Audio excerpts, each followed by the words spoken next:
Hi friends, welcome back to Manthan's vlog. ನಾನು ಕಲಾ. ಎಲ್ಲರೂ ಹೇಗಿದ್ದೀರಾ ಸ್ನೇಹಿತರೆ? ನಾನು ಕೂಡ ತುಂಬ ಚೆನ್ನಾಗಿದ್ದೀನಿ. ಸೊ ಇವತ್ತು ನಾನು ಪ್ರತಿಯೊಬ್ಬರಿಗೂ ಅಂದರೆ ಕೆಲ್ಸಕ್ಕೆ ಹೋಗೋಗಿರುವಂತಹ ಗೃಹಿಣಿಯರು ಇರ್ಬೋದು, ಹಾಗೆಯೇ ಮನೇಲಿರೋಂಥವ್ರಾಗಿರ್ಬೋದು, ಪ್ರತಿಯೊಬ್ಬರೂ ಇದೊಂದು ಟಿಪ್ಸ್ನ ಫಾಲೋ ಮಾಡಿ ಅಂತ ಹೇಳ್ತೀನಿ. ಸೊ ಬನ್ನಿ ವ್ಲಾಗ್ನ ಶುರು ಮಾಡೋಣ. ನಾನು ಸಹ ಇದನ್ನೇ ಫಾಲೋ ಮಾಡ್ತೀನಿ. 100% ನಾನು ಇದನ್ನು ಫಾಲೋ ಮಾಡ್ತೀನಿ ದಿನ ಅಂತ ಹೇಳೋದಾಗಲ್ಲ. ಬಟ್ ಎಲ್ಲೋ ಒಂದೊಂದೆರಡು ದಿವಸ ಮಿಸ್ ಆಗುತ್ತೆ, ತೊಂದರೆ ಏನಿಲ್ಲ. ಎಲ್ಲರೂ 100% ಪರ್ಫೆಕ್ಟಾಗಿರ್ತೀವಿ ಅಂತ ಹೇಳೋಕ್ಕಾಗೋದಿಲ್ಲ ಅಲ್ವಾ?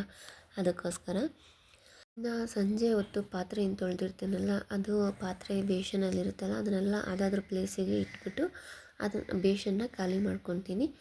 ಅದ್ರ ಕೆಳಗಡೆ ನಾನೊಂದು ಬಟ್ಟೆನ ಹಾಕಿರ್ತೀನಿ. ಇವಾಗ ಪಾತ್ರೆ ಎಲ್ಲ ತೊಳೆದು ಅದರೊಳಗಡೆ ಇಟ್ಟಾಗ ನೀರೆಲ್ಲ ಸೋರ್ಕೊಳ್ಳಿ ಅದಕ್ಕೆ, ಆ ಬಟ್ಟೆಗೆ ಅಂತ ಹೇಳಿ. ಇಲ್ಲಾಂದರೆ ಆ ಶೆಲ್ಫ್ ಮೇಲೆಲ್ಲ ನೀರಾಗ್ಬಿಡುತ್ತೆ. ಅದಕ್ಕೋಸ್ಕರ ಈ ರೀತಿಯಾಗಿ ಒಂದು ಬಟ್ಟೆನ ಹಾಕ್ಕೊತೀನಿ. ಇನ್ನು ಮಜ್ಜಿಗೆ ಎಪ್ಪಾಕಬೇಕಾಗಿತ್ತು. ಹಾಲಿಗೆ ಎಪ್ಪಾಕಬೇಕು. ಹಾಲನ್ನ ಸ್ವಲ್ಪ ಹೊತ್ತು ಫ್ರಿಜ್ಜಲ್ಲಿ ಇಟ್ಟಿದ್ನೆಲ್ಲ ತೆಗ್ದು ಈಗ ಎಪ್ಪಾಕ್ತೀನಿ. ನಾನು ಸಂಜೆ ಹಾಲು ಕಾಯಿಸಾದ್ಮೇಲೆ ಅದನ್ನು ಸ್ವಲ್ಪ ನೀರಲ್ಲಿಟ್ಟು ಆರಿಸ್ಬಿಟ್ಟು 1-2 ಅವರ್ ಆದರೂ ಫ್ರಿಜ್ಜಲ್ಲಿ ಇದ್ದಿರುತ್ತೆ. ಒಂದು 9 ಗಂಟೆ ಅಂದ್ಕೊಳ್ಳಿ ನಾನು ಎಪ್ಪಾಕೋದು. ಅಷ್ಟರಲ್ಲಿ ಒಂದು 10 ನಿಮಿಷ ಈಚೆ ತೆಗೆದಿಟ್ಟು ಆಮೇಲೆ ಹಾಕಿದ್ರೆ ಏನಕ್ಕೆ ಅಂದರೆ ಕೆನೆ ಸ್ವಲ್ಪ ಗಟ್ಟಿ ಆಗುತ್ತೆ, ಹಾಗೆಯೇ ಬೆಣ್ಣೆನೂ ಸಹ ಚೆನ್ನಾಗಿ ಬರುತ್ತೆ ಅನ್ನೋದು. ಇದ್ರ ಬಗ್ಗೆ ನಾನು ಆಲ್ರೆಡಿ ಹೇಳಿದ್ದೀನಿ. ಇನ್ನೊಂದು ಸತಿ ಹೇಳ್ತಾ ಇದ್ದೀನಿ, ಕೆಲವರು ಹೊಸಬ್ರು ಯಾರಾದರೂ ನೋಡೋರಿದ್ದರೆ ಸೊ ಅವ್ರಿಗೂ ಯೂಸ್ಫುಲ್ ಆಗುತ್ತೆ ಅಂತ ಹೇಳ್ತಾ. ಸೊ ಈ ರೀತಿಯಾಗಿ ನಾನು ಎಪ್ಪಾಕ್ಬಿಟ್ಟು ಸೈಡ್ಗಿಟ್ಟೆ. ಇನ್ನು ಶೆಲ್ಫ್ನೆಲ್ಲ ಕ್ಲೀನ್ ಮಾಡ್ಕೊಬೇಕಾಗಿದೆ. ಯಾವ್ಯಾವ ಪಾತ್ರೆ ತೊಳೆಯೋದಿರುತ್ತಲ್ಲ ಅದನ್ನೆಲ್ಲ ಸಿಂಕ್ ಹತ್ರ ಇಟ್ಕೊತೀನಿ. ಕುಕ್ಕರ್ ಮಾತ್ರ ತೊಳೆಯೋದಿಲ್ಲ, ಅಂದರೆ ಅನ್ನ ಇರುತ್ತಲ್ವ ಅದರಲ್ಲಿ. ಸೊ ಎಲ್ಲ ಪಾತ್ರೆನೂ ಖಾಲಿ ಮಾಡಿ ತೊಳೆದಿಡೋಲ್ಲ, ಸ್ವಲ್ಪ ಏನೇ ಅಡುಗೆ ಇದ್ದರೂ ಒಂದು ಸ್ವಲ್ಪನಾದರೂ ಹಾಗೆ ಇಟ್ಟಿರ್ತೀನಿ. ಕುಕ್ಕರ್ ಮಾತ್ರ ಬೆಳಗ್ಗೆನೇ ತೊಳ್ಕೊತೀನಿ, ಅದೇನು ನಾನು ಬೆಳಗ್ಗೆ ಯೂಸ್ ಮಾಡೋದಿಲ್ಲ ಅಂತ ಹೇಳಿ. ಸೊ ಎಲ್ಲ ಕಡೆಯೂ ಶೆಲ್ಫ್ ಎಲ್ಲ ನೀಟಾಗಿ ಒರೆಸ್ಕೊಂಡ್ಬಿಡ್ತೀನಿ. ಹಾಗೆಯೇ ಬಿಸಿನೀರು ಕುಡಿತೀನಿ. ರಾತ್ರಿ ಹೊತ್ತು ಊಟ ಆದಮೇಲೆ ಒಂದು ಲೋಟ ಬಿಸಿನೀರು ಕುಡಿದ್ಬಿಟ್ಟು ಅವಾಗ ಒಂದು ಸ್ವಲ್ಪ ಸಮಾಧಾನ ಆಗುತ್ತೆ. ಸೊ ಅದಕ್ಕೋಸ್ಕರ ಸ್ವಲ್ಪ ನೀರನ್ನ ಕಾಯೋದಕ್ಕೆ ಇಟ್ಟಿರ್ತೀನಿ. ಆಮೇಲೆ ಈ ನಡುವೆ ಅಂತೂ ಹುಡುಗರಿಗೆ ಕೆಮ್ಮು ನೆಗಡಿ ಸ್ವಲ್ಪ ಜಾಸ್ತಿನೇ ಅಂತ ಹೇಳ್ತೀನಿ. ಸೊ ಅದಕ್ಕೋಸ್ಕರ ಎಲ್ಲರೂ ಬಿಸಿನೀರೇ ಕುಡಿತಾ ಇದ್ದೀವಿ. ನಮ್ಮ ಅತ್ತೆನೂ ಅಷ್ಟೇನೆ. ಇಲ್ಲಾಂದ್ರೆ ಹಂಗೆ ಅನಿಸುತ್ತೆ, ಒಬ್ರಿಗೆ ಏನಾದರೂ ಹುಷಾರು ತಪ್ಪಿತು ಅಂದರೆ ಇನ್ನೊಬ್ರಿಗೂ ಹಾಗೆ ಆಗುತ್ತೆ. ಸೊ ಇನ್ನು ಪಾತ್ರೆಗಳನ್ನೆಲ್ಲ ನೀಟಾಗಿ ತೊಳೆದು ಆ ಮುಸ್ರೆ ಇರುತ್ತಲ್ಲ, ಅಂದರೆ ನಾವು ಹಳ್ಳಿ ಕಡೆ ಆ ಥರನೇ ಹೇಳೋದು. ಸೊ ಅದೊಂದು ಮುಸ್ರೆನ ಆಚೆ ಇಕ್ಬಿಡ್ತೀನಿ. ಹಸುಗಳ್ಗೆ ಇಟ್ಕೊತೀವಿ ಬೆಳಗ್ಗೆ ಅಂಥೇಳಿ. ಈಗ ಮಜ್ಜಿಗೆ ಎಲ್ಲ ಮಿಕ್ಕಿರುತ್ತಲ್ಲ ಅದೆಲ್ಲ ಅಡುಗೆ ಮನೇಲಿ ಹಾಗೆ ಇಟ್ಕೊಂಡ್ರೆ ಬೆಳಗ್ಗೆ ಅಷ್ಟರಲ್ಲೆಲ್ಲ ಸ್ಮೆಲ್ ಬಂದ್ಬಿಡುತ್ತೆ, ಒಂಥರ ಅಡುಗೆ ಮನೇಲಿ ಹುಳಿ ಥರ. ಸೊ ಆ ರೀತಿಯಾಗಿ ಬರೋದು ಬೇಡ ಅಲ್ವಾ? ಅದಕ್ಕೇನೆ ಎಲ್ಲ ನಾನು ನೀಟಾಗಿ ಕ್ಲೀನ್ ಮಾಡಿಬಿಟ್ಟು ಮುಸ್ರೆನ ಆಚೆಗೆ ಬಕೆಟ್ಗೆ ಹಾಕ್ಬಿಡ್ತೀನಿ. ಸೊ ನಾವು ಪಾತ್ರೆ ತೊಳೆಯೋಕ್ಕಾಗಲ್ಲ ನೈಟ್ ಅಂದ್ರೂ ಈ ರೀತಿಯಾಗಿ ಮಿಕ್ಕಿರೋಂಥದ್ದನ್ನೆಲ್ಲ ಸೊ ಈಚೆಗೆ ಇಟ್ಬಿಟ್ರೆ ಒಳ್ಳೆಯದು. ಈ ರೀತಿಯಾಗಿ ಕ್ಲೀನ್ ಮಾಡಿಬಿಟ್ಟು ನೀರಲ್ಲೆಲ್ಲ ಒಂದು ಸ್ವಲ್ಪ ಕ್ಲೀನ್ ಮಾಡಿಬಿಟ್ಟು ಹಾಗೆ ಇಟ್ಬಿಟ್ಟು ಬೇಕಾದರೆ ಬೆಳಗ್ಗೆನೂ ತೊಳ್ಕೊಬೋದಪ್ಪ, ಆ ಥರಲ್ಲೇನು ತೊಂದರೆ ಆಗೋದಿಲ್ಲ. ಹಾಗೆ ಬಿಟ್ಟರೆ ಏನಾಗುತ್ತೆ ಗೊತ್ತಾ ಸ್ನೇಹಿತರೆ, ಸ್ಮೆಲ್ ಬರುತ್ತೆ ಫಸ್ಟ್ ಒನ್ನು. ಹಾಗೆಯೇ ಈ ಜಿರಳೆ ಕಾಟಗಳು ಇರುತ್ತಲ್ವ, ಸೊ ಜಿರಳೆಗಳು ಸಹ ಬರುತ್ತೆ, ಆ ಸಿಂಕಿಂದ ಪೈಪ್ಗಳಿಂದ ಬಂದೇ ಬರುತ್ತೆ ಅಲ್ವಾ? ಸೊ ಅದೊಂದು. ಇನ್ನು ನೆಕ್ಸ್ಟ್ ನನಗೇನು ಅಂದರೆ ಬೆಳಗ್ಗೆ ಹೊತ್ತು ನಮಗೆ ಸ್ವಲ್ಪ ಟೈಮ್ ಸೇವ್ ಆಗುತ್ತೆ, ಮೇನ್ ಇದು ಅಲ್ವಾ? ನಮಗೆ ಬೆಳಗ್ಗೆ ಎದ್ದು ಮಕ್ಕಳನ್ನ ಸ್ಕೂಲಿಗೆ ಕಳ್ಸೋ ತನಕ ಗಡಿಬಿಡಿಯಲ್ಲೇ ಇರ್ತೀವಿ. ಸೊ ಎಷ್ಟೇ ಏನೇ ಮಾಡಿದ್ರೂ ಅದರಲ್ಲಂತೂ ನನ್ನ ಚಿಕ್ಕ ಮಗಳು ಅವಳಂತೂ ಒಂದೊಂದು ಸತಿ ಕೈಯೇ ಬಿಡೋದಿಲ್ಲ. ಈ ಥರ ಒಂದೊಂದು ಕಾರಣಗಳಿದ್ದೇ ಇರುತ್ತೆ. ಹಾಗಾಗಿ ರಾತ್ರಿ ಹೊತ್ತೇ ಆದಷ್ಟು ರಾತ್ರಿ ಹೊತ್ತೇನೆ ಪಾತ್ರೆಗಳನ್ನೆಲ್ಲ ತೊಳೆದಿಟ್ಬಿಟ್ರೆ ತುಂಬಾ ಒಳ್ಳೆಯದು ಅಂತ ಹೇಳ್ತೀನಿ. ಹಾಗೆಯೇ ನಮಗೂ ಸಹ ಇವಾಗ ಊಟ ಮಾಡಿಷ್ಟೇ ಮನೆ ಕೊಡೋದು ಒಂದು ಸರಿಯಲ್ಲ. ಯಾಕಂದರೆ ಊಟ ಮಾಡಿರ್ತೀವಿ, ಸ್ವಲ್ಪ ಹೊತ್ತಾದರೂ ಇದ್ರೆ ಜೀರ್ಣ ಆಗಬೇಕಲ್ವ? ಸೊ ಸ್ವಲ್ಪ ಹೊತ್ತು ಎದ್ದಿದ್ರೇ ಒಳ್ಳೆಯದು. ಹಾಗಾಗಿ ಏನು ನಮ್ಮಮ್ಮ ಅಂದರೂ ಒಂದು 15 ಮಿನಿಟ್ಸ್ ಬೇಕಾಗುತ್ತಾ ಇಷ್ಟೆಲ್ಲ ಮಾಡೋದಕ್ಕೆ? ಅಷ್ಟೇನೆ 15 ನಿಮಿಷದಲ್ಲಿ ಕ್ಲೀನ್ ಮಾಡ್ಕೊಬೋದು. ಅಟ್ಲೀಸ್ಟ್ ನಮಗೆ ಮಿಕ್ಕಿದ್ದೆಲ್ಲ ಈ ಶೆಲ್ಫ್ ಕ್ಲೀನ್ ಮಾಡಿಕೊಂಡು ಪಾತ್ರೆ ತೊಳ್ಕೊಳೋದ್ರಲ್ಲಿ ಜಾಸ್ತಿ ಕಷ್ಟ ಅನಿಸಲ್ಲ ನನಗೆ. ಯಾಕಂದರೆ ನಾನೇನು ಮಾಡ್ತೀನಿ ಅಂದರೆ ಈವ್ನಿಂಗ್ ಒಂದು ಸತಿ ಸ್ವಲ್ಪ ಎಲ್ಲ ತೊಳೆದಿಟ್ಟಿರ್ತೀನ, ಮತ್ತು ಅಕಸ್ಮಾತ್ ಮತ್ತೆ ತಿರ್ಗಾ ಕಾಫಿ ಕುಡಿದಿರ್ತೀವಿ, ಹಾಲು ಕರೆದಿರ್ತೀವಲ್ಲ, ಮಕ್ಳಿಗೆ ಹಾಲು ಕುಡಿಯೋದು ಅದು ಇದು ಪಾತ್ರೆಗಳು ಮತ್ತೆ ಬೀಳುತ್ತೆ. ಸೊ ಅದನ್ನೇನು ಮಾಡ್ತೀನಿ ಅಂದರೆ ಈ ಮುದ್ದೆ ಮಾಡೋಕ್ಕೆ ಇಟ್ಕೊತೀನಲ್ವ, ಆ ಹಿಟ್ಟಿನೆಸ್ರು ಬರೋ ಟೈಮಿಗೆ ಅಷ್ಟರಲ್ಲಿ ನಾನು ಆ ಸಿಂಕಲ್ಲಿ ಏನೋ ಒಂದು ಪಾತ್ರೆಗಳಿದ್ದರೆ ತೊಳ್ಕೊಂಬಿಡ್ತೀನಿ. ಸೊ ಈ ರೀತಿಯಾಗಿ ನಾವು ಟೈಮ್ ಸೇವ್ ಆಗುತ್ತೆ. ನಾನು ಹೇಳೋದು ಒಂದೇ ಕೆಲಸದಲ್ಲೇ ಇರಬಾರ್ದು, ನಾವು ಮಲ್ಟಿ ಟಾಸ್ಕಿಂಗ್ ಆಗಿರಬೇಕು. ಅಲ್ಲಿ ಒಲೆ ಮೇಲೆ ಏನಾನ ಇಟ್ಟಿರ್ತೀವ, ನೆಕ್ಸ್ಟ್ ಏನು ಕೆಲಸ ಐತೆ ಅದನ್ನು ಮಾಡ್ಕೊಬೇಕು. ಹಾಗಂತ ಎಲ್ಲೋ ಆಚೆ ಹೋಗಿ ಮಾಡ್ಕೊಳೋದಲ್ಲಪ್ಪ, ಅಡುಗೆ ಮನೇಲೇ ಒಲೆ ಹತ್ರನೇ ಇದ್ಕೊಂಡು ಆ ಕಡೆನೂ ಗಮನ ಇರಬೇಕು, ಇನ್ನು ಮತ್ತೊಂದು ಕಡೆನೂ ಇರಬೇಕು. ಸೊ ಆ ರೀತಿಯಾಗಿ ನಾನು ಏನಿರುತ್ತೆಲ್ಲ ಪಾತ್ರೆಗಳನ್ನ ಅದನ್ನು ತೊಳ್ಕೊಂಬಿಡ್ತೀನಿ ಸಂಜೆ ಬಿಕ್ಕಿರೋದಂಥದ್ದು.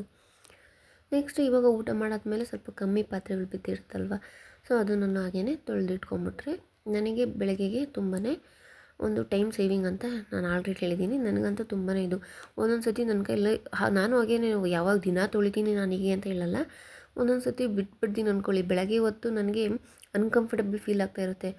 ಸಿಂಕಲ್ಲಿ ಆ ಪಾತ್ರೆಗಳು ಮತ್ತು ತಿರ್ಗಿ ನಾವು ಬೆಳಗ್ಗೆ ಎದ್ದು ಕಾಫಿ ಟೀ ಅದು ಇದು ಮತ್ತು ಪಾತ್ರೆಗಳು ಬೀಳ್ತಾನೆ ಇರ್ತವೆ. ಅದು ನೋಡ್ತಾ ಇದ್ದರೆ ನನಗೆ ಬೇರೆ ಕೆಲಸ ಮಾಡೋದಕ್ಕೆ ಅಷ್ಟೊಂದಾಗಿ ಇಂಟ್ರೆಸ್ಟ್ ಬರೋದಿಲ್ಲ. ಫಸ್ಟ್ ಇದನ್ನು ಕ್ಲೀನ್ ಮಾಡ್ಕೊಂಬಿಟ್ರೆ ವಾಸಿ ಅಂತ ಅನಿಸ್ಬಿಡುತ್ತೆ. ಸೊ ಹಾಗಾಗಿ ನೈಟೇನೆ ಈ ರೀತಿಯಾಗಿ ಪಾತ್ರೆಗಳನ್ನ ತೊಳೆದಿಟ್ಕೊಂಬಿಡೋದು ಒಳ್ಳೆಯದು.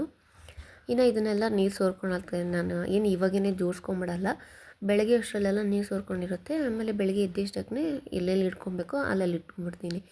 ಆಮೇಲೆ ಇನ್ನೊಂದು ಏನು ಯೂಸ್ ಅಂದರೆ, ನಾವು ಪಾತ್ರೆಗಳನ್ನ ಹುಡ್ಕೋದಿರೋದಿಲ್ಲ. ಏನಾದರೂ ನಾವು ನಾಷ್ಟ ಮಾಡ್ತಾಯಿರ್ತೀವಿ ಅಂದ್ಕೊಳ್ಳಿ, ಅದೆಲ್ಲಿದೆ ಇದೆಲ್ಲಿದೆ ಅನ್ನೋದು ಗಡಿಬಿಡಿಲಿ ಹುಡ್ಕೋ ಅಂಥ ಅವಶ್ಯಕತೆ ಇರೋದಿಲ್ಲ. ಸೊ ಅದಾದ್ರ ಪ್ಲೇಸಲ್ಲಿ ಇರುತ್ತಾ, ಬೇಗನೆ ಕೈಗೆ ಸಿಗುತ್ತೆ, ಬೇಗ ಬೇಗ ಆಗುತ್ತೆ ಅಲ್ವಾ. ಸೊ ಹಾಗಾಗಿ ಯಾರೇ ಆಗಲಿ ಟ್ರೈ ಮಾಡಿ. ಒಂದು ದಿವಸ ಮಾಡಿ, ಇಲ್ಲ 2 ದಿವಸ ಮಾಡಿ, ಆಟೋಮೆಟಿಕ್ಕಾಗಿ ನಿಮ್ಗೂ ಪ್ರಾಕ್ಟೀಸ್ ಆಗೋಗ್ಬಿಡುತ್ತೆ. ಅಂದರೆ ಊಟ ಮಾಡಾದ್ಮೇಲೆ ಪಾತ್ರೆ ತೊಳೆದೇ ಮಲ್ಕೋಬೇಕು ಅನ್ನೋದನ್ನು, ಓಕೆನಾ.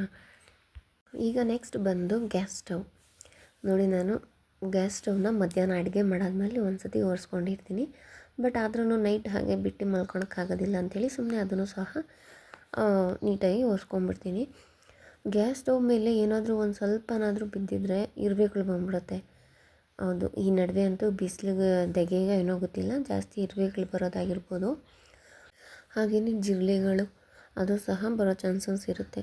ಸೊ ಹಾಗಾಗಿ ಗ್ಯಾಸ್ ಸ್ಟವನ್ನು ಸಹ ನೀಟಾಗಿ ಕ್ಲೀನ್ ಮಾಡ್ಕೊಂಬಿಟ್ರೆ ಒಳ್ಳೆಯದು. ನಾನು ಹೇಳೋದು ಒಂದೇ ಸ್ನೇಹಿತರೆ, ಆಗಿನ ಕೆಲಸ ಹಾಗೆ ಮಾಡ್ಕೊಂಬಿಡಿ. ಅಂದರೆ ಇವಾಗ ಬೆಳಗ್ಗೆ ನಾಷ್ಟ ಮಾಡಿರ್ತೀವ, ಅದಾದಮೇಲೆ ನೆಕ್ಸ್ಟ್ ಅವಾಗೊಂದು ಸತಿ ಗ್ಯಾಸ್ ಸ್ಟವ್ ಕ್ಲೀನ್ ಮಾಡ್ಕೊಂಬಿಡಿ. ಇಲ್ಲ ಮತ್ತು ನಾವು ರಿಟರ್ನ್ ಅಡುಗೆ ಮಾಡಬೇಕಾ, ಅವಾಗೊಂದು ಸತಿ ಹಂಗೇ ಸುಮ್ಮನೆ ಒರೆಸ್ಕೊಂಡ್ಬಿಟ್ರೆ ನಮಗೆ ಅದು ಕಷ್ಟ ಅಂತ ಅನ್ಸೋದಿಲ್ಲ. ನಾನು ಈಗ ಸುಮ್ಮನೆ ನೋಡಿ ಹಾಗೇ ತ್ಯಾವದ ಬಟ್ಟೆಲಿ ಒರೆಸ್ಕೊತಾ ಇದ್ದೀನಿ ಅಷ್ಟೇನೆ. ಸ್ವಲ್ಪ ಜಾಸ್ತಿ ಏನಾದರೂ ಆಯಿಲ್ದ ಏನಾನ ಆಗಿದ್ದರೆ ನೀಟಾಗಿ ಸೋಪ್ ಹಾಕಿ ಸ್ಕ್ರಬ್ಬರಲ್ಲಿ ಉಜ್ಜಿಬಿಟ್ಟು ತೊಳಿತಿದ್ದೆ. ಆ ರೀತಿಯಾಗೂ ಮಾಡ್ತೀನಿ. ಬಟ್ ಇವಾಗ ಮಧ್ಯಾಹ್ನನೇ ಎಲ್ಲ ನೀಟಾಗಿ ಒರೆಸ್ಕೊಂಡಿರೋದ್ರಿಂದ ಜಾಸ್ತಿ ಏನು ಗಲೀಜಾಗಿರಲಿಲ್ಲ. ಹಾಗಾಗಿ ಹಾಗೇ ತ್ಯಾವದ ಬಟ್ಟೆಯಲ್ಲಿ ಒರೆಸ್ಕೊತಾ ಇದ್ದೀನಿ. ಸೊ ಗ್ಯಾಸ್ ಸ್ಟವ್ವು ನೀಟಾಗಿರಬೇಕು. ಸೊ ಈ ರೀತಿಯಾದಂಥ ಕೆಲಸಗಳನ್ನೆಲ್ಲ ನಾವು ರಾತ್ರಿಯೇ ಮಾಡಿಟ್ಕೊಂಡ್ರೆ ಬೆಳಗ್ಗೆಗೆ ನಮಗೆ ಸ್ವಲ್ಪ ಟೈಮ್ ಸೇವ್ ಆಗುತ್ತೆ. ಹಾಗೆ ಇದನ್ನೆಲ್ಲ ಮಾಡೋವಂಥ ಅವಶ್ಯಕತೆ ಇರೋದಿಲ್ಲ ಅಲ್ವಾ. ಸೊ ನೀಟಾಗಿ ಗ್ಯಾಸ್ ಸ್ಟವ್ ಎಲ್ಲ ಒರೆಸ್ಕೊಂಡು ಅದರದ್ದು ಸ್ಟ್ಯಾಂಡ್ಗಳನ್ನೆಲ್ಲ ಹಾಕಿರ್ತೀನಿ. ಹಾಗೆಯೇ ಗ್ಯಾಸ್ ಸ್ಟವ್ ಕೆಳಗಡೆನೂ ಸಹ ಒರೆಸ್ಕೊಬೇಕಾಗುತ್ತೆ. ಅಕಸ್ಮಾತ್ ಕೆಲವೊಂದು ಸತಿ ಟೀ ಏನಾದರೂ ಉಕ್ಕಿರುತ್ತೆ, ಇಲ್ಲ ಏನಾದರೂ ಸಣ್ಣ ಪುಟ್ಟ ಫುಡ್ ಐಟಮ್ಸ್ ಬಿದ್ದಿರುತ್ತೆ. ಸೊ ಹಾಗಾಗಿ ಗ್ಯಾಸ್ ಸ್ಟವ್ ಕೆಳಗಡೆ ಸಹ ನೀಟಾಗಿ ಒರೆಸ್ಕೊಂಬಿಡ್ಬೇಕು. ಇನ್ನು ಲಾಸ್ಟ್ ಬಂದು ಸಿಂಕೇ ಮೇನ್ ಸ್ನೇಹಿತರೆ. ಹೇಳಬೇಕು ಅಂದರೆ ಜಾಸ್ತಿ ಜಿರಳೆ ಬರೋದು ಅಲ್ಲಿಂದನೇ, ಹಾಗೆ ಸ್ಮೆಲ್ಲು ಸಹ ಬರುತ್ತೆ. ಸೊ ಹೀಗಾಗಿ ನೀಟಾಗಿ ಸ್ಕ್ರಬ್ಬರಲ್ಲಿ ಅಲ್ಲಿ ಏನಾದರೂ ನೀವು ಲಿಕ್ವಿಡ್ ಹಾಕ್ಕೊತಿರೋ ಏನಾದರೂ ಹಾಕ್ಕೊಂಡು ನೀಟಾಗಿ ಸ್ಕ್ರಬ್ಬರಲ್ಲಿ ಉಜ್ಜಿಬಿಟ್ಟು ತೊಳಿಬೇಕು. ಇನ್ನು ಡಿಶ್ ವಾಷರು ಅಷ್ಟೇ, ಆ ಸೋಪಲ್ಲಿ ಏನಾದರೂ ಫುಡ್ ಪಾರ್ಟಿಕಲ್ ಆಗಿರ್ಬೋದು, ಈ ನಾರಲ್ಲೂ ಅಷ್ಟೇನೆ ಅದನ್ನೆಲ್ಲ ನೀಟಾಗಿ ವಾಶ್ ಮಾಡಿ ಎತ್ತಿಟ್ಕೊಂಡ್ರೆ ಒಳ್ಳೆಯದು. ಸೊ ಅದರಿಂದನೂ ಸಹ ಸ್ಮೆಲ್ ಬರುತ್ತೆ ಅಲ್ವಾ ಈ ನಾರಲ್ಲಿ. ಸೊ ಅದಕ್ಕೋಸ್ಕರ ಅದನ್ನು ನೀಟಾಗಿ ಚೆನ್ನಾಗಿ ವಾಶ್ ಮಾಡಿ ಲಾಸ್ಟಿಗೆ ಎತ್ತಿಡಬೇಕು. ಇನ್ನು ಆ ಕಡೆ ಈ ಕಡೆ ಎಲ್ಲ ನೀರು ಸಿಡ್ದಿರುತ್ತಲ್ಲ ಅದನ್ನು ಸಹ ನೀಟಾಗಿ ಒರೆಸ್ಕೊತೀನಿ. ಸೊ ಈ ರೀತಿಯ ಒಂದು ಅಭ್ಯಾಸ ನಮಗೆ ತುಂಬಾ ಒಳ್ಳೆಯದು ಸ್ನೇಹಿತರೆ. ಬರೀ ಕೆಲ್ಸಕ್ಕೆ ಹೋಗೋರೇ ಮಾಡಬೇಕು, ನಾವೇನು ಮನೇಲಿ ಇರ್ತೀವಿ ಬಿಡು, ಬೆಳಗ್ಗೆ ನಿಧಾನಕ್ಕೆ ಮಾಡ್ಕೊಂಡ್ರೆ ಆಗುತ್ತೆ ಅನ್ನೋದನ್ನು ಮೈಂಡಲ್ಲಿ ಇಟ್ಕೊಬೇಡಿ. ಸೊ ಇದೆಲ್ಲ ಮಾಡಿದ್ರೆ ಮಾರ್ನಿಂಗಿಗೆ ನಮಗೆ ಟೈಮ್ ಸೇವ್ ಆಗುತ್ತೆ. ಆ್ಯಂಡ್ ಮೇಯ್ನು ನಮಗೆ ಒಂದು ಫ್ರೆಶ್ನೆಸ್ ಅನ್ನೋದಿರುತ್ತೆ. ನೀಟಾಗಿ ಸಮಾಧಾನವಾಗಿ ನೈಟ್ ನಿದ್ದೆ ಮಾಡ್ತೀವಿ. ಬೆಳಗ್ಗೆ ಇಲ್ಲಾಂದರೆ ಬೆಳಗ್ಗೆ ಆ ಕೆಲಸ ಈ ಕೆಲಸ ಅನ್ನೋ ಟೆನ್ಷನ್ ಒಂದಿರುತ್ತಾ ಅಲ್ವಾ. ಮತ್ತು ಬೆಳಗ್ಗೆ ಬೇಕಾದರೆ ಒಂದು ಅರ್ಧ ಗಂಟೆ ಲೇಟಾಗಿ ಎದ್ರೂ ನಡೆಯುತ್ತೆ. ಹಂಗಂತ ಲೇಟಾಗಿ ಎದ್ದೇಳಿ ಅಂತ ಅಲ್ಲ, ಬಟ್ ನಡೆಯುತ್ತೆ ಅಲ್ವಾ. ಸೊ ಹಾಗಾಗಿ ನೈಟೇ ನಾವು ಈ ರೀತಿಯಾಗಿ ಅಡುಗೆ ಮನೆಯನ್ನು ಕ್ಲೀನ್ ಮಾಡಿಟ್ಬಿಟ್ರೆ ತುಂಬಾ ಒಳ್ಳೆಯದು. ಇನ್ನು ನಾನು ಬಿಸಿನೀರು ಆಗಲೇ ಕಾಯಿಸಿದ್ನಲ್ಲ, ಅದು ಇವಾಗ ತಣ್ಣಗಾಗಿರುತ್ತೆ. ಮಕ್ಕಳಿಗೆ ಕೊಡೋದ್ರಿಂದ ಸ್ವಲ್ಪ ಚೆನ್ನಾಗಿ ಕಾಯಿಸ್ತೀನಿ. ನಾವಾದರೆ ಸುಮ್ಮನೆ ಒಂದು ಸ್ವಲ್ಪ ಬೆಚ್ಚಗಿರೋದು ಕುಡಿದ್ರೂ ನಡೆಯುತ್ತೆ. ಬಟ್ ಮಕ್ಳಿಗೋಸ್ಕರ ಸ್ವಲ್ಪ ಚೆನ್ನಾಗಿ ಕಾಯಿಸ್ಬಿಟ್ಟು ಆಮೇಲೆ ಆರಿಸ್ಬಿಟ್ಟು ಫ್ಲಾಸ್ಕಿಗೆ ಹಾಕ್ಕೊತೀನಿ. ಸದ್ಯಕ್ಕೆ ಇಷ್ಟು ರಾತ್ರಿ ಮಧ್ಯರಾತ್ರಿ ಏನಾದರೂ ಕೇಳಿದ್ರೆ ಕೊಡೋಕ್ಕೆ ಬೇಕಾಗುತ್ತೆ ಅಂತ ಒಂದು ಸ್ವಲ್ಪ ಕಾಯಿಸ್ಕೊಂಡಿದ್ದೀನಿ. ಇನ್ನು ಮತ್ತೆ ಬೆಳಗ್ಗೆ ಎದ್ದರೆ ಫ್ಲಾಸ್ಕ್ ತುಂಬಾ ಕಾಯಿಸ್ಕೊಂಡು ಇಟ್ಕೊತೀನಿ. ನಮ್ಮ ಚಿಕ್ಕ ಮಗಳು ಅಂತೂ ಅಮ್ಮ ಗು ಗು ಅಂತ ಇರ್ತಾಳೆ, ನೀರನ್ನ ಗು ಅಂತಾಳೆ ಅವಳು. ಸೊ ನೀರು ಬೇಕಾಗುತ್ತೆ ಅವಳಿಗಂತೂ. ಮಧ್ಯರಾತ್ರಿ 1-2 ಟೈಮ್ಸನ ಎದ್ದು ನೀರು ಕುಡಿತಾಳೆ. ಒಳ್ಳೆಯದು ಅದು ನೀರು ಕುಡಿಯೋದು. ಸೊ ನೀರು ಕುಡಿತಾ ಇರ್ತಾಳೆ. ಅವಳಿಗೋಸ್ಕರ ಆ ರೀತಿಯಾಗಿ ಫ್ಲಾಸ್ಕಲ್ಲಿ ಹಾಕ್ಕೊಂಡು ಒಂದು ಲೋಟನೂ ಸಹ ಇಟ್ಕೊಂಡ್ಬಿಡ್ತೀನಿ. ಪೈಪ್ ಲೋಟ ಇರುತ್ತಲ್ಲ, ಆ ರೀತಿಯಾದಂಥ ಒಂದು ಲೋಟದಲ್ಲಿ ಹಾಕೊಂಡು ಕೊಟ್ಟರೆ ನೀಟಾಗಿ ಕುಡಿತಾಳೆ, ಎಲ್ಲೂ ಚೆಲ್ದಂಗೆ. ನಿದ್ದೆಗಣ್ಣಲ್ಲಿ ನೀಟಾಗಿ ಕುಡಿಬೇಕಲ್ವ ಅವಳು, ಚೆಲ್ಕೊಂಬಿಟ್ರೆ ಅಂತ ಹೇಳಿ ಆ ರೀತಿಯಾದೊಂದು ಲೋಟದಲ್ಲಿ ಹಾಕಿಟ್ಕೊತೀನಿ. ನಾಟ್ ಬಟ್ ದ ಲೀಸ್ಟ್ ಅಂತ ಇದೊಂದು ಹೇಳ್ತಿದ್ದೀನಿ. ನೆಕ್ಸ್ಟ್ ಡೇ ಮಾರ್ನಿಂಗ್ ನಾವು ಏನು ಬ್ರೇಕ್ಫಾಸ್ಟ್ ಮಾಡ್ತೀವಿ ಅನ್ನೋದನ್ನು ನಾವು ನೈಟೇ ಯೋಚನೆ ಮಾಡಿ ಇಟ್ಕೊಂಡಿರಬೇಕು. ಅದೊಂದು ಪ್ಲ್ಯಾನ್ ಮಾಡ್ಕೊಳ್ಬೇಕು. ನಾಳೆ ನಾನು ಪಲಾವ್ ಮಾಡ್ತಿದ್ದೆ, ಅದಕ್ಕೆ ಬಟಾಣಿನ ನೆನಾಕ್ತೀನಿ. ಬಟಾಣಿ ಇಲ್ಲಾಂದ್ರೂ ಪಲಾವ್ ಮಾಡ್ಬೋದು, ಬಟ್ ನನಗೆ ಬಟಾಣಿ ಇಲ್ಲದೆ ಪಲಾವು ಅಷ್ಟೊಂದು ಟೇಸ್ಟಿ ಅಂತ ಅನ್ಸೋದಿಲ್ಲ. ಹಾಗಾಗಿ ಬಟಾಣಿನ ನೆನಾಕ್ತೀನಿ. ನಮಗೆ ಈ ಒಂದು ಪ್ಲ್ಯಾನ್ ಅಂತ ನಾನು ಹೇಳಿದ್ನಲ್ಲ, ಬೆಳಗ್ಗೆ ಹೊತ್ತು ಏನು ಮಾಡಬೇಕು ಅನ್ನೋದು ಯೋಚನೆ ಮಾಡ್ಕೊಂಡು ಕೂತ್ಕೊಳ್ಳೋ ಅಂಥ ಅವಶ್ಯಕತೆ ಇರೋದಿಲ್ಲ. ಸೊ ಅದು ಮಾಡಲಾ ಇದು ಮಾಡಲಾ ಅನ್ನೋದು, ಆಮೇಲೆ ಅವಾಗ ಹುಡ್ಕಾಡೋದು, ಒಂದು ಐಟಮ್ಸ್ ಇರುತ್ತೆ ಇರೋದಿಲ್ಲ. ಸೊ ಆ ರೀತಿಯಾದಂಥ ಒಂದು ಪ್ರಾಬ್ಲಮ್ ಆಗದೇ ಇರಲಿ ಅಂತ ಹೇಳಿ ಸಂಜೆಗೇ ನೋಡ್ಕೊಬೇಕು ಫ್ರಿಜ್ಜಲ್ಲಿ ಏನಿದೆ, ನಾಳೆ ಏನು ಮಾಡಬೇಕಾಗತ್ತೆ ಅನ್ನೋದನ್ನು ನೀವು ಪ್ಲ್ಯಾನ್ ಮಾಡ್ಕೊಳ್ಳಿ. ಇಷ್ಟೆಲ್ಲ ಮಾಡಾದಮೇಲೆ ವಿಂಡೋನ ಕ್ಲೋಸ್ ಮಾಡ್ತೀನಿ.